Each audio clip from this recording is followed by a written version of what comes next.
నమస్తే.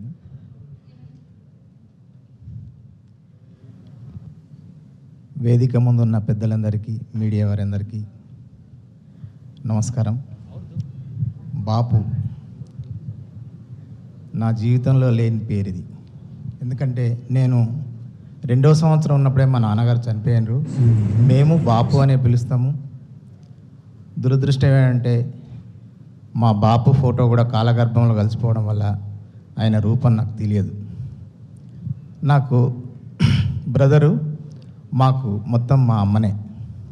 బాపు అన్న అమ్మ అన్న నాకు అమ్మనే. ఈ సినిమా పేరు ఫస్ట్ వేరే ఉండే. రాజరెడ్డి అన్న ప్రతిసారి పేరు మార్చాలని అంటుండే. 2వసారి మళ్ళొక పేరు అనుకున్నారు. ఇది 3వసారికి ఫిక్స్ అయింది ఈ పేరు. ఈ సినిమాలో సుధాకర్ రెడ్డి గారిని ముసలోడా అని పిలవమన్నాడు దయాకర్ అన్న. అయితే ఎందుకో నాకు అట్లా పిలబుద్ధి కాక బాపు అని పిలుస్తాను నేను అన్న. నీ ఇష్టం అన్న, నువ్వు ఎట్లానే పిలువ అన్నాడు. అట్లా నేను బాపు అని చాలాసార్లు పిలిచిన. చివరికి సినిమా పేరే బాపు అయింది. అది నేను చాలా హ్యాపీగా ఫీల్ అవుతున్నా. ఈ సినిమాలో నాకు మంచి అంటే యాక్టర్గా అవకాశం ఇచ్చిన రాజిరెడ్డి అన్ననే అంటే నాకు తమ్ముడే, అన్న దయాకర్ రెడ్డి ఇద్దరు మంచి అవకాశం ఇచ్చారు. అట్లాగే ఈ సినిమాకి నేను పబ్లిసిటీ డిజైనర్గా కూడా చేశాను. థ్యాంక్ యూ అన్న. నేను నా గురించి ఒక నిమిషం చెప్తాను. ఎందుకో చిన్నప్పటి నుంచే నాకు సినిమాలంటే పిచ్చి. చిరంజీవి గారి పోస్టర్లు చూసినప్పుడు ఏదో తెలియని తనంగా అదే సినిమాలో నటించాలనే పిచ్చితోని ఒకసారి 93లో వచ్చి హైదరాబాద్కి వచ్చి వెళ్ళిపోయాను. 98లో ఒకసారి వచ్చాను. 99 వచ్చిన తర్వాత ఇక్కడిగా JNTUలో ఫైన్ ఆర్ట్స్ BFA ఈ సినిమాల వైపు ప్రయత్నాలు చేసుకుంటున్న క్రమంలో 2002లో దిల్ అనే సినిమాతోనే నేను అనుకోకుండా లోగో డిజైనర్ అయ్యాను. అట్లా ఇప్పటి వరకు ఒక 600 సినిమాలకు, సినిమా ఇండస్ట్రీలో 600 సినిమాలకు నేను లోగో డిజైనర్గా చేశాను. ఈ క్రమంలోనే బంగారు కొండ అనే సినిమాతోని పబ్లిసిటీ డిజైనర్ అయ్యాను. అట్లా ఒక 100 సినిమాల పైన నేను డిజైనింగ్ చేశాను. ఈ నటుడు అవ్వాలనే ఒక పిచ్చి ఇన్ని రోజులు నా జర్నీ ఇట్లా నేను రకరకాల అంటే లోగో డిజైనర్గా ట్రావెల్ అవుతున్నాను.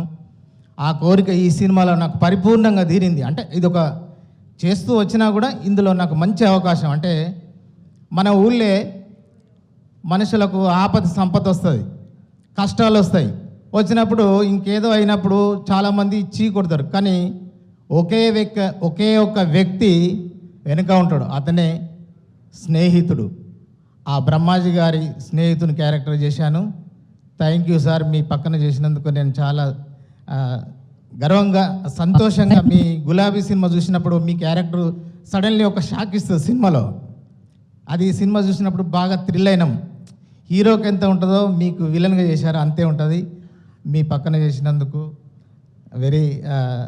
చాలా సంతోషంగా ఉంది. అట్లాగే మా రచ్చ కాకముందు నాకు తెలుసు, రచ్చ అయినాక ఇక ఎంత దూసుకెళ్తుండో మా శ్యామన్న కూడా చాలా స్టార్టింగ్ స్టేజ్ నుంచే తెలుసు నాకు. ఇక మా వాసు అంటే నాకు జూనియరు, అంటే మాకు బాగా ఎక్కువ ర్యాప్ లేదు. మన ఇంకో బ్రదర్ ఉన్నాడు, లేదు ఇంకో అన్న శశి. మేము ఎక్కువ కాకపోయినా నేను హాస్టల్లో ఉండకపోవడం వల్ల నాకు ఎక్కువ తెలియదు. వాళ్ళు మాదంతా తర్వాత తెలిసింది మా జూనియర్స్ అని. ఇంత మంచి అవకాశం ఇచ్చిన టీంకి ధన్యవాదాలు. థ్యాంక్ యూ అండి. ఇప్పుడు థ్యాంక్ యూ. నాకు ధైర్యం వచ్చింది నువ్వు ఇంతసేపు మాట్లాడాక. నేను కూడా మాట్లాడచ్చు, వాక్ స్వాతంత్రం ఉంది అని తెలిసింది. థ్యాంక్ యూ గీత.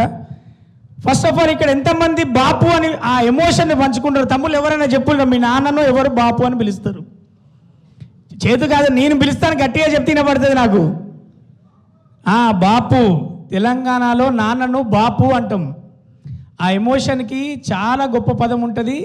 నాన్న అనేవాడు సంపాదించకపోయినా ఆ తండ్రి అనే స్థానం, నువ్వు ఎంత పెద్ద ఏజ్ అవ్వు, 60 ఏళ్ళోడు అవ్వు, నువ్వు 70 ఏళ్ళోడు అవ్వు, తండ్రి అనే స్థానం ఉన్నంత వరకు భూమి మీద నీకు ఒక అద్భుతమైన ధైర్యం, ఒక దేవుడు రూపం, ఒక మనిషి రూపంలో నాన్న అనేవాడు ఉంటాడు. ఆ నాన్న అనేవాడు స్థానం పోయాక ఫస్ట్ ఒంటరి అయ్యేది ఆ ఫీల్ ఉన్నటువంటి నాకు నాన్న లేడు అన్నది, వాడి దగ్గర డబ్బు ఉండొచ్చు, కుటుంబం ఉండొచ్చు, ఒక బలగం ఉండొచ్చు, కానీ బాపు అనే స్థానం లేని వాళ్ళు ఆ స్థానం గురించి చెప్పాలంటే వాళ్ళు లేని వాళ్ళు చెప్పగలుగుతారు. అందుకే బాపు అనే స్థానానికి భగవంతునితో సమానంగా పూజించాలి, భగవంతునితో సమానంగా చూడాలన్నదే తెలంగాణలో అందరూ కూడా మేము ఎంత ఎమోషనల్ ఉంటామంటే పక్కింటి పెద్ద ఆయనను కూడా బాపు నమస్తేనే అంటాం.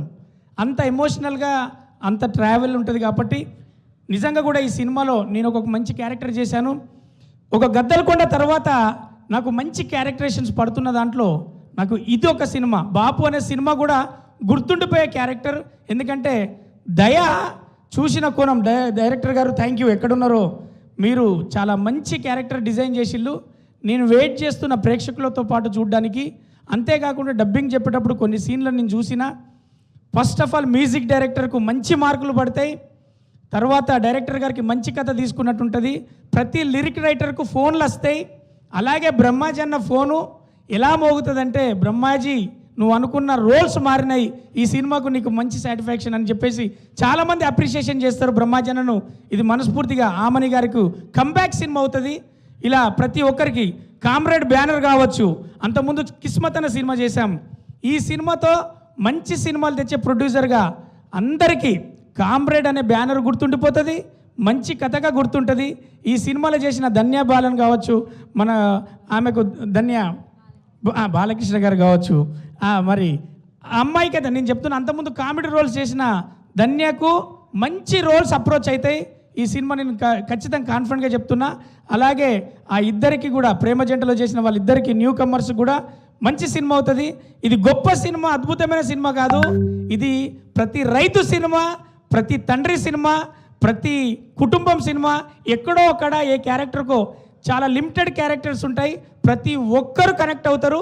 గొప్ప సినిమా, మంచి సినిమాగా మీకు మంచి పేరు వస్తుంది. మేము రివ్యూస్ రైటర్ మేము చూస్తుంటాం, మంచి సినిమా అవుతుందని నమ్మకంతో ఉన్నా. ధన్య నెక్స్ట్ మన సక్సెస్ మీట్లో కూడా ఇదే మాట చెప్తా. సారీ గీత, ఎందుకంటే ధన్య క్యారెక్టర్ ఆమె బబ్లీగా మంచిగా గ్లామర్గా కనబడుతుంది కదా, కవర్ చేసింది చాలు. గీత నేను మర్చిపోను. Thank you so much. All the best producer గారు, డైరెక్టర్ గారు, లిరిక్ రైటర్స్. ముఖ్యంగా అన్న మీ పేరు ఆళ్ళరాజు. నువ్వు అందరికీ దగ్గరైన రాజు అవుతావు. మంచి పాట రాసినావు, నేను విన్నా. నెక్స్ట్ రిలీజ్ అయ్యే పాట కూడా అందరికీ మంచి సాంగ్స్ నాకు దయాన్న పర్సనల్గా వినిపించారు. ఆల్బమ్ నుంచి కథ దాకా, మరి ప్రొడ్యూసర్ నుంచి ప్రతి క్యారెక్టర్ దాకా అందరికీ మంచి సినిమా అవుతుంది. బాపు బాపు బాపు బాపు. Thank you.